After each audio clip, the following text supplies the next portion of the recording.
മഴത്തോരും മുൻപേ സീരിയലിൽ ഉടൻ വരുവാൻ പോകുന്ന മറ്റൊരു അടിപൊളി എപ്പിസോഡിന്റെ റിവ്യൂവിലേക്ക് എല്ലാ പ്രിയപ്പെട്ടവർക്കും ഒരിക്കൽ കൂടി സ്വാഗതം. ഹോസ്പിറ്റലിൽ അഡ്മിറ്റ് ആയിരിക്കുന്ന വൈജയുടെ അരികിൽ ഇനിയും രാത്രിയിൽ ബൈസ്റ്റാൻഡറായി നിൽക്കേണ്ടതിന് സുലോചനയോ സുനന്ദേച്ചിയോ അയക്കണോ എന്നറിയുവാൻ വേണ്ടി ഗോവർദ്ധൻ ബാലചന്ദ്രന്റെ ഫോണിലേക്ക് വിളിക്കുന്നുണ്ട്. അപ്പോൾ ബാലചന്ദ്രൻ പറയുന്നുണ്ട്, ഇന്ന് രാത്രി കൂടി നിൽക്കട്ടെ, അടുത്ത ദിവസം മറ്റെന്തെങ്കിലും ക്രമീകരണം ഞാൻ ചെയ്തു കൊള്ളാമെന്ന്. ഇത് കേട്ടുകൊണ്ട് ബാലചന്ദ്രന്റെ തൊട്ടരികിലിരുന്ന അലീന ചോദിക്കുന്നുണ്ട്, ആരാണ് ആശുപത്രിയിൽ രാത്രിയിലുള്ളത്? അത് സുനന്ദേച്ചിയുടെ മകളുണ്ട്, നാളെ പിന്നെ ഒരു ഹോം നേഴ്സിനെ വെക്കാമെന്ന് കണ്ടിട്ടാ. അലീന അല്പനിമിഷം അദ്ദേഹത്തിന്റെ മുഖത്തേക്ക് സൂക്ഷിച്ചു നോക്കിയിരുന്നിട്ട് ചോദിക്കുകയാണ്, അതെ, ഞാൻ പോയി നിന്നാലോ അച്ഛാ? ഞാൻ നല്ലപോലെ നോക്കിക്കൊള്ളാം. നിന്റെ ശത്രുവല്ലേ വൈജ, നിന്നെ വെറുക്കുന്നവൾ, നിന്റെ നാശം കാണാൻ ആഗ്രഹിക്കുന്നവൾ. എന്നാലും എനിക്കറിയാലോ എൻ്റെ അമ്മയാണെന്ന്. ഞാൻ അമ്മയുടെ മകളാണെന്ന് അറിയാഞ്ഞിട്ടല്ലേ എന്നോട് ഇത്രയും വൈരാഗ്യം? വേണ്ട വേണ്ട, നീ അവിടേക്ക് പോവുക വേണ്ട. കാരണം നീ അവളെ ശുശ്രൂഷിക്കാൻ നിന്നാൽ ദിവസങ്ങൾ കഴിയുമ്പോൾ ഏതെങ്കിലും ഒരു നിമിഷത്തിൽ അവൾ പതിയെ പതിയെ നിന്നെ സ്നേഹിച്ചു തുടങ്ങും. നിങ്ങൾ ഒന്നായി കഴിഞ്ഞാൽ പിന്നെ ഞാൻ ആരാണ്? തോറ്റു തുന്നം പാടിയവൻ, തകർന്ന് തരിപ്പണമായവൻ. നീ എൻ്റെ എതിരാളിയുടെ സ്നേഹം സ്വീകരിക്കുമ്പോൾ എന്നെ ഉപേക്ഷിക്കുകയാണ് ചെയ്യുന്നത്. നീ എൻ്റെ ശത്രുവിൻ്റെ പാളയത്തിൽ ചെന്ന് സന്ധി ചെയ്യുമ്പോൾ ഞാൻ എൻ്റെ യുദ്ധം തോൽക്കുകയാണ്. ഈ വാക്കുകൾ കേട്ടുകൊണ്ട് ബാലചന്ദ്രന്റെ മുഖത്തേക്ക് അലീന അങ്ങനെ അമ്പരന്ന് നോക്കിയിരിക്കുകയാണ്. താൻ മുമ്പോട്ട് വെച്ച അപേക്ഷയ്ക്ക് ഇത്ര വലിയ അർത്ഥങ്ങളുണ്ട് എന്ന് അലീന ഊഹിച്ചതുപോലുമില്ല. തുടർന്ന് മെല്ലെ അവൾ പറയുന്നുണ്ട്, ഞാൻ അങ്ങനെയൊന്നും ഉദ്ദേശിച്ചല്ല പറഞ്ഞത്. അപ്പോൾ ബാലചന്ദ്രൻ, നീ നിന്റെ അമ്മയുടെ സ്നേഹം കൊതിക്കുന്നുണ്ടോ? എങ്കിൽ നിനക്ക് പോകാം, ഞാൻ നിന്നെ തടയില്ല. പക്ഷേ നിനക്കെന്നെ പാതി വഴിയിൽ ഉപേക്ഷിച്ചു പോകേണ്ടി വരും. ഇത്രയും കേട്ടപ്പോഴേക്കും അലീനയാകെ പകച്ചുപോയി. അവൾ മെല്ലെ നിഷേധ രൂപേണ തലയാട്ടി. വേണ്ട, എനിക്ക് പോകണ്ട. ഞാൻ അമ്മയുടെ മോളാണെന്നറിഞ്ഞിട്ട് അമ്മ തരാൻ പോകുന്ന സ്നേഹത്തെക്കാളും എനിക്ക് വലുത് ഞാൻ അച്ഛൻ്റെ മോളല്ല എന്നറിഞ്ഞുകൊണ്ട് തന്നെ അച്ഛൻ തന്ന സ്നേഹമാണ്. അത്രയും വിലയൊന്നും വേറൊന്നിനും ഉണ്ടാവില്ല. ഇത് പറഞ്ഞു തീരുമ്പോഴേക്കും അലീനയുടെ ഖണ്ഡമിടറി. ബാലചന്ദ്രന്റെ മനസ്സ് അപ്പോഴാണ് നിറഞ്ഞത്. ഇനിയൊന്നും ബാലചന്ദ്രന് വേണ്ട. ആ വാക്കുകളിൽ തുളുമ്പി നിന്ന ആത്മാർത്ഥത, അതുമാത്രം മതി. തുടർന്ന് വലിയ സ്നേഹത്തോടും വാത്സല്യത്തോടും കൂടി ബാലചന്ദ്രൻ അലീനയുടെ മുഖത്തേക്ക് നോക്കിയിട്ട് ചോറും കറിയും കുഴച്ച് ഉരുളയുരുട്ടി അവളുടെ വായിലേക്ക് നീട്ടുന്നുണ്ട്. അലീന വളരെ വിസ്മയത്തോടു കൂടി ബാലചന്ദ്രന്റെ മുഖത്തേക്ക് നോക്കുന്നു. അപ്പോൾ ബാലചന്ദ്രൻ പറയുന്നുണ്ട്, ഒരമ്മയുടെ സ്നേഹം ബ്രിജിത്ത മമ്മി നിനക്ക് തന്നിട്ടുണ്ടാവും. പക്ഷേ ഒരച്ഛൻ്റെ വാത്സല്യം നിനക്കതൊരിക്കലും കിട്ടിയിട്ടില്ല, കിട്ടാൻ വഴിയില്ലെന്ന് എനിക്കറിയാം. അതുകൊണ്ട് ഇത് വാങ്ങിച്ചു. എന്തിനെ നാണിക്കുന്നേ? നീ എൻ്റെ പിഞ്ചു പൈതലല്ലേ? ഇത്രയും കേൾക്കുമ്പോഴേക്കും നിറകണ്ണുകളോടുകൂടി അലീന വായി തുറന്ന് ആ ചോറ് ഏറ്റുവാങ്ങുകയാണ്. എന്നിട്ട് അല്പനേരം അതങ്ങനെ തന്നെ വായിൽ വെച്ചുകൊണ്ട് അവൾ അനങ്ങാതിരുന്നു. പിന്നെ മെല്ലെ ചവച്ചു തുടങ്ങിയപ്പോഴേക്കും രണ്ട് കവിളിലും നീർത്തുള്ളികൾ ഇറ്റിറ്റു വീണു. അവ ആനന്ദാശ്രുക്കളായിരുന്നുവെന്ന് ബാലചന്ദ്രൻ തിരിച്ചറിയുകയാണ്. തുടർന്ന് കാണുന്നത് ഹോസ്പിറ്റലിൽ കിടക്കുന്ന വൈജയന്തിയാണ്. രണ്ട് തലയണകൾക്കും മീതെ ശിരസ്സുയർത്തി വെച്ച് കിടക്കുകയായിരുന്നു അവർ. ബാലചന്ദ്രമേനോന്റെ മൂത്ത സഹോദരിയായ സുനന്ദയുടെ മകൾ പ്രവീണ ബൈസ്റ്റാൻഡറായി കൂടെയുണ്ട്. തല ഉയർത്തി വെക്കുവാനും തലയണ എടുത്തു മാറ്റുവാനും മലമൂത്ര വിസർജ്യങ്ങളൊക്കെ നീക്കം ചെയ്യുവാൻ ഒരാളുടെ സഹായം കൂടിയേ തീരൂ. വാതിലിൽ മുട്ടുന്ന ശബ്ദം കേട്ട് പ്രവീണ ചെന്ന് വാതിൽ തുറക്കുമ്പോൾ ബാലചന്ദ്രമേനോനാണ്. അദ്ദേഹം അകത്തേക്ക് കടന്നു. തുടർന്ന് പ്രവീണയോട് ചോദിക്കുന്നുണ്ട്, നീരുന്ന് മുഷിഞ്ഞു അല്ലേ? അയ്യോ ഇല്ലെങ്കിലേ, TV ഒക്കെ ഉള്ളത് കൊണ്ട് സമയം പോകുന്നതൊന്നും അറിയുന്നേ ഇല്ല. അത് ശരി, എന്തായാലും ഇന്നുകൂടി മതി. ബാലചന്ദ്രമേനോൻ വൈജയന്തിയുടെ ബെഡിനരികിലേക്ക് ചെല്ലുകയാണ്.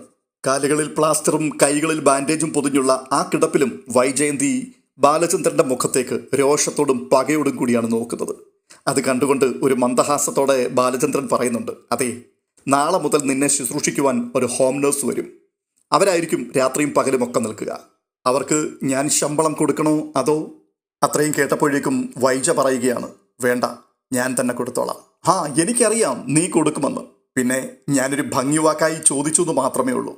ഇത്രയും കേൾക്കുമ്പോഴേക്കും വൈജയന്തി എങ്ങനെയോ തലയണ കീഴിൽ കൈയിട്ട് പരതി ഒരു പ്ലെയിൻ കവറെടുത്ത് ബാലചന്ദ്രന്റെ നേർക്ക് നീട്ടുന്നുണ്ട്. എന്താണിത്? ഒരു ബില്ല് കൊടുത്തിരുന്നല്ലോ എൻ്റെ ആങ്ങളമാരുടെ കയ്യിൽ, അതിലുണ്ടായിരുന്ന തുകയ്ക്കുള്ള ചെക്കാണിത്. നീ ഇവിടുന്ന് ഡിസ്ചാർജായി എൻ്റെ വീട്ടിലേക്ക് വന്നില്ലെങ്കിൽ മാത്രം തന്നാൽ പോരെ ഇത്? മിക്കവാറും നിങ്ങളുടെ വീട്ടിലേക്കായിരിക്കില്ല, നേരെ ഫാമിലി കോർട്ടിലേക്കായിരിക്കും ഞാൻ പോവുക. നല്ലതുപോലെ നീ ആലോചിച്ചോ? ഇനി എനിക്ക് ആലോചിക്കാനൊന്നുമില്ല. വൈജയന്തിക്ക് അഭിമാനമാണ് വലുത്. ഇതിൻ്റെ പേര് അഭിമാനമെന്നല്ല, അഹങ്കാരം. നീ ജനിച്ചു വീണപ്പോൾ തന്നെ നിനക്കൊപ്പം പിറവിയെടുത്ത ആ അഹങ്കാരമുണ്ടല്ലോ, അത് നിന്നോടൊപ്പം മാത്രമേ അവസാനിക്കൂ. അത് കേൾക്കുമ്പോൾ വൈജയന്തി മെല്ലെ, ശരി, വേറൊന്നും പറയാനില്ലല്ലോ. തുടർന്ന് ബാലചന്ദ്രമേനോൻ ആ പ്ലെയിൻ കവർ തുറന്നു നോക്കുമ്പോൾ ഒരു ചെക്ക് ലീഫ്. അതെടുത്ത് നോക്കുമ്പോൾ ക്യാഷ് ചെക്കാണ്. ആഹാ, ഇത് ബിൽ തുകയേക്കാൾ 10,000 രൂപയോളം കൂടുതലുണ്ടല്ലോ. ആ, ഇത്രയും ദിവസം എന്നെ ശുശ്രൂഷിക്കാൻ നിന്നത് നിങ്ങളുടെ വീട്ടുകാരാണല്ലോ. ഓ, അതിൻ്റെ പ്രതിഫലമാണ് അല്ലേ? നിന്നെ പ്രസവിച്ചു വളർത്തിയതിന് നിന്റെ അമ്മ സൗദാമിനി അമ്മയ്ക്കും ഒപ്പം നിന്റെ അച്ഛൻ കുഞ്ഞിരാമമേനോനും നീ ഇതുപോലൊരു പ്രതിഫലം കൊടുത്തിരുന്നോ? ഇല്ല എങ്കിൽ നീ ഇതും കൂടി ചേർത്ത് ആ കണക്കങ്ങ് തീർത്തേക്ക്. ഇത് പറഞ്ഞിട്ട് ബാലചന്ദ്രമേനോൻ ആ ചെക്ക് ലീഫ് ചുരുട്ടി വൈജയന്തിയുടെ നെഞ്ചിലേക്ക് വലിച്ചെറിഞ്ഞിട്ട് മുറിവിട്ടിറങ്ങിപ്പോവുകയാണ്.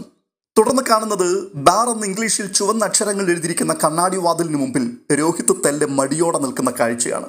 കൂടെയുള്ള ഹരിശങ്കർ ചോദിക്കുന്നുണ്ട്, ഡാ നീ ആരെയാടാ പേടിക്കുന്നേ?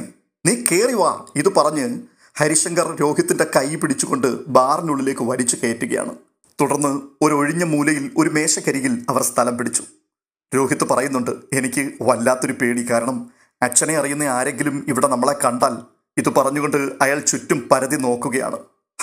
അച്ഛനെ അറിയുന്ന ആരും കാണാതിരിക്കാൻ വേണ്ടിയല്ലേ നമ്മൾ അങ്ങ് പാലായിൽ നീരാറ്റുപേട്ട വന്നിട്ട് ഈ ബാറിൽ കയറിയത്. ഇവിടെ നിന്റെ അച്ഛൻ ആര് പരിചയക്കാരിയിരിക്കുന്നു? ഹരിശങ്കർ ഇത് പറഞ്ഞിട്ട് രോഹിത്തിനെ ധൈര്യപ്പെടുത്തുകയാണ്. എന്നിട്ടും രോഹിത്തിന്റെ സംശയവും സങ്കോചവും അങ്ങോട്ട് വിട്ടുമാറുന്നില്ല.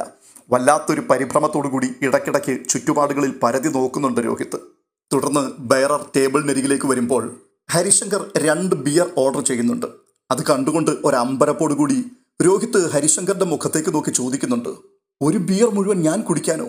എടപ്പൊട്ട, ഒരു ബിയർ എന്ന് പറഞ്ഞാൽ 2 ഗ്ലാസ് നാരങ്ങ വെള്ളത്തിന്റെ അത്രയേ ഉള്ളൂ. തമ്മിൽ വലിയ വ്യത്യാസമൊന്നുമില്ലടാ.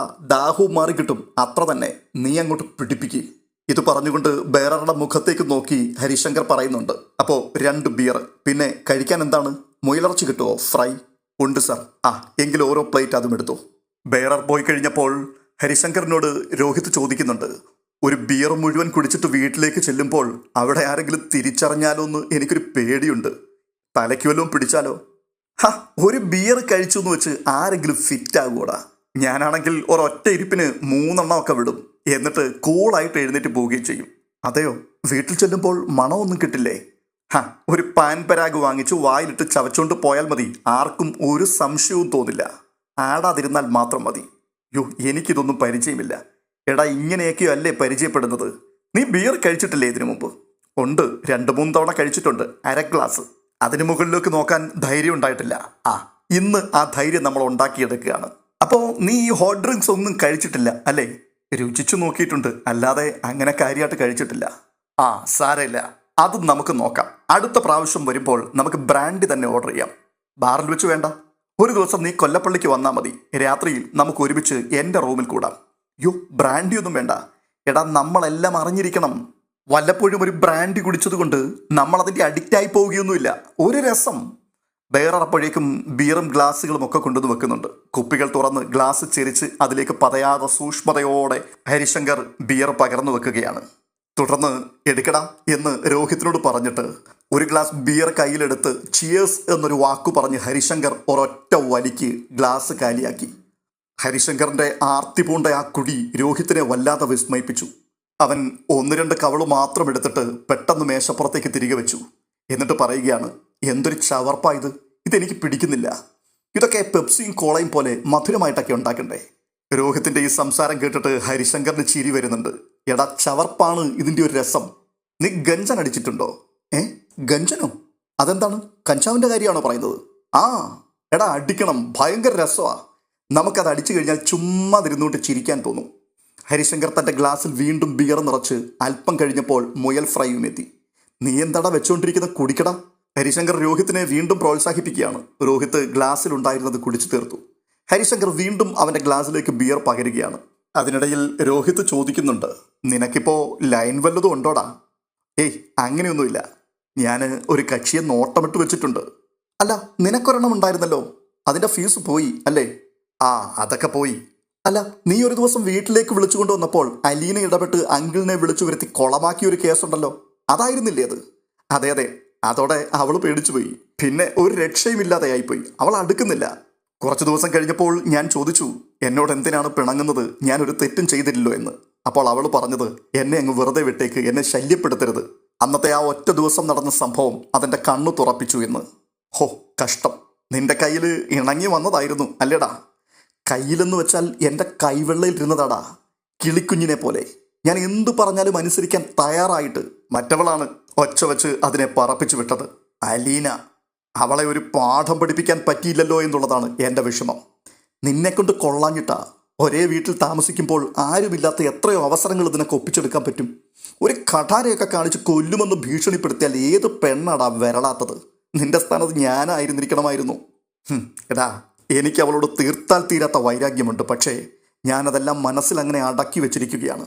കാരണം അച്ഛനാണല്ലോ അവളുടെ ലോക്കൽ ഗാർഡിയൻ. അവൾക്കെതിരെ ഒന്ന് മുഖം കറുപ്പിക്കാൻ പോലും അച്ഛൻ സമ്മതിക്കത്തില്ല. അങ്കിളിൻ്റെ ആ മനോഭാവത്തിനെതിരെ നിങ്ങൾ സമരം ചെയ്യണമെന്നേ രാഷ്ട്രീയക്കാർ പറയുന്നത് പോലെ സന്ധിയില്ലാത്ത സമരം. കൊള്ളാം. അമ്മ പഠിച്ച പണി 18 പയറ്റി നോക്കിയിട്ടും നടന്നില്ല.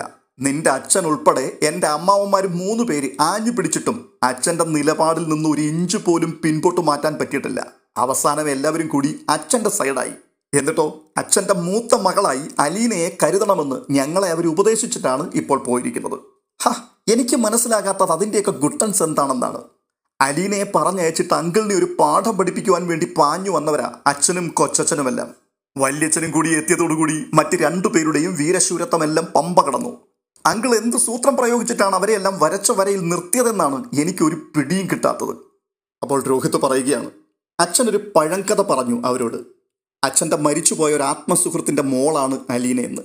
അച്ഛന് സഹായിക്കാൻ കടപ്പാടുണ്ടത്രേ. സ്വന്തം മോളെപ്പോലെയാ കരുതുന്നെന്ന് പറഞ്ഞപ്പോൾ എല്ലാവരും കൂടി അതങ്ങ് വിശ്വസിച്ചു. എനിക്ക് തോന്നുന്നില്ല അത് സത്യമാണെന്ന്. നുണക്കഥ പറഞ്ഞു മറ്റുള്ളവരെ വിശ്വസിപ്പിക്കാൻ സാധിച്ചു കാണും. അതിനൊക്കെ മിടുക്കനാണ് അങ്കിള്. നല്ലതുപോലെ സംസാരിക്കാൻ അറിയാം. ഭയങ്കര മാന്യനാണെന്ന് എല്ലാവർക്കും തോന്നും. പക്ഷേ എൻ്റെ ബലമായ സംശയം അങ്കിളിന് അലീനയുടെ അടുത്ത് വേണ്ടാത്തൊരു ചുറ്റിക്കളിയുണ്ടോ എന്നാണ്. നീയൊന്നും മനസ്സ് വെച്ചാൽ കണ്ടുപിടിക്കാവുന്നതേ ഉള്ളൂ. പാതിരാത്രിക്ക് എഴുന്നേറ്റ് ഒന്ന് വാച്ച് ചെയ്താൽ മതി. ഹരിശങ്കറിൻ്റെ നിർദ്ദേശം കേട്ട് രോഹിത് ഒരു നിമിഷം മൗനമായിരുന്നു പോയി. എന്നിട്ട് പറയുകയാണ്, അച്ഛൻ അങ്ങനെയുള്ള ആളൊന്നുമല്ല. അമ്മയോടുള്ള വാശിക്ക് അച്ഛൻ അലീനയെ വിടാതെ പിടിച്ചു നിർത്തിയിരിക്കുന്നു എന്ന് മാത്രമേ ഉള്ളൂ.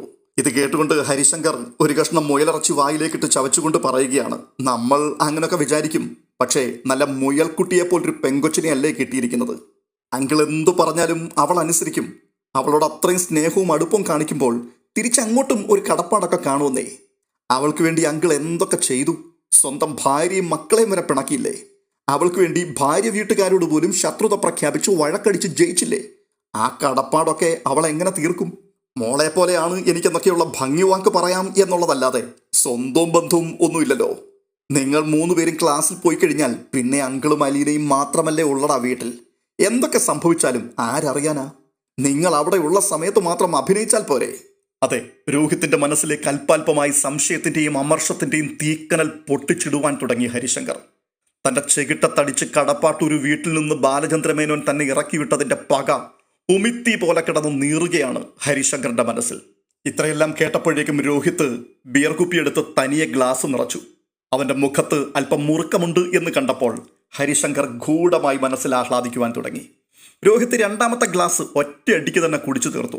ഇപ്പോഴതിന് ചവർപ്പുമില്ല, പുളിയുമില്ല, രോഷത്തിന്റെ ചുവ മാത്രം.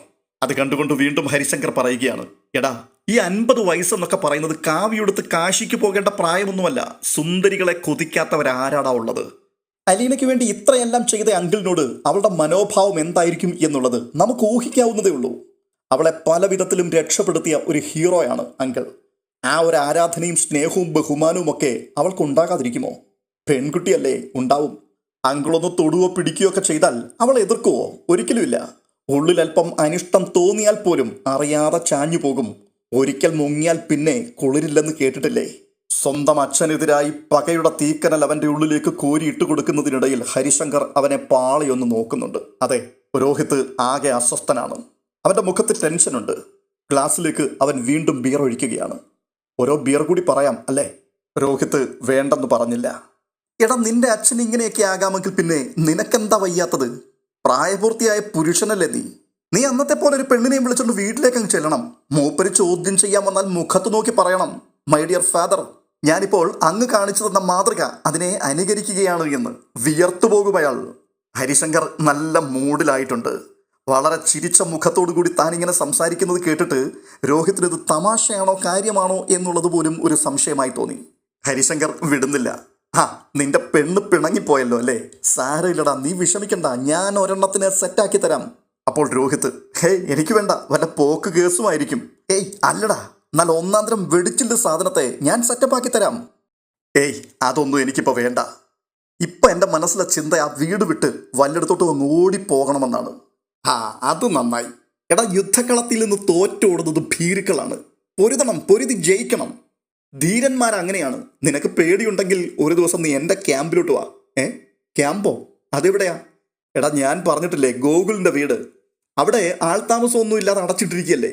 അവൻ്റെ അച്ഛനും അമ്മയൊക്കെ ഗൾഫിലാണ്. അവനാണെങ്കിൽ മുത്തശ്ശൻ്റെയും മുത്തശ്ശിയുടെയും കൂടെ തറവാട്ടിലാണ് താമസം. ഞങ്ങൾ വല്ലപ്പോഴുമൊക്കെ അവൻ്റെ കയ്യിൽ നിന്ന് താക്കോല് മേടിച്ച് അവിടെ കൂടാറുണ്ട്. എടാ, അവിടെ എല്ലാ സംഗതിയും നടക്കുമെന്ന്. വീട് റബ്ബർ തോട്ടത്തിലായതുകൊണ്ടും പെട്ടെന്ന് ഒരുത്തൻ്റെയും കണ്ണിൽ പെടുകയുമില്ല. രോഹിത് വല്ലാത്ത ആകാംക്ഷയോടുകൂടി ഹരിശങ്കറിന്റെ മുഖത്തേക്ക് നോക്കി ചോദിക്കുകയാണ്, നീ മുമ്പേ പറഞ്ഞ ആ വെടിച്ചില്ലൊക്കെ ആ വഴിക്ക് വരുവോടാ? പിന്നെ വരാതെ എവിടെ പോകാൻ? ഒന്ന് വിരൽ ഞൊടിച്ചാൽ പോരെ? നീ ഒരു ദിവസം വാ, നിന്റെ ഈ അറപ്പും പേടിയും ഒക്കെ ഞാനൊന്ന് മാറ്റിത്തരാം. ഞാൻ എന്തായാലും ഒരു ദിവസം മുന്നമേ കൂട്ടി നിന്നെ കാര്യങ്ങൾ അറിയിക്കാം. നീ റെഡി ആയിരുന്നാൽ മതി. അപ്പോൾ വല്ലാത്തൊരു ക്യൂരിയോസിറ്റിയോടുകൂടി രോഹിത്, ആണോ, എന്നാ റെഡി ആകേണ്ടത്? ആഹാ, അവൻ്റെ ഒരു ആങ്സൈറ്റി കണ്ടില്ലേ? പെണ്ണെന്ന് കേട്ടപ്പോൾ അവൻ മണം പിടിക്കാൻ തുടങ്ങി. അത്രയും കേട്ടപ്പോഴേക്കും രോഹിത്തിൻ്റെ ഒരു ചമ്മൽ അനുഭവപ്പെട്ടു. ജാള്യതയോടുകൂടി അവൻ മുഖം കുനിച്ചിരിക്കുമ്പോൾ ഹരിശങ്കർ വീണ്ടും പറയുകയാണ്, എടാ സാരമില്ല, നീ നാണിക്കൊന്നും വേണ്ട. അടുത്തൊരു ദിവസം തന്നെ എല്ലാം ഏർപ്പാടാക്കിയിട്ട് ഞാൻ നിന്നെ വിളിക്കും. ഇത്രയും പറഞ്ഞിട്ട് ഹരിശങ്കർ വീണ്ടും ബിയർ ഓർഡർ ചെയ്യുകയാണ്. മഴത്തോരു മുമ്പേ എന്ന സീരിയൽ ആവേശകരമായ വഴിത്തിരിവിലേക്ക് എത്തുകയാണ്. ഈ സീരിയലിൽ വരുവാൻ പോകുന്ന ഭാഗങ്ങൾ അത് മുന്നമേ കൂട്ടി അറിയേണ്ടതിന് ഇപ്പോൾ തന്നെ ഈ ചാനൽ സബ്സ്ക്രൈബ് ചെയ്യുക. ഈ വീഡിയോ നിങ്ങൾക്ക് ഇഷ്ടപ്പെട്ടിട്ടുണ്ടെങ്കിൽ ഒന്ന് ലൈക്ക് ചെയ്യുവാനും ഹൈപ്പ് ചെയ്യുവാനും നിങ്ങളുടെ വിലയേറിയ അഭിപ്രായങ്ങൾ കമൻറ്റ് ബോക്സിൽ രേഖപ്പെടുത്തുവാനും മറക്കരുത്. അടുത്ത എപ്പിസോഡുമായി വീണ്ടും എത്താം. അതുവരേക്കും ബൈ ബൈ.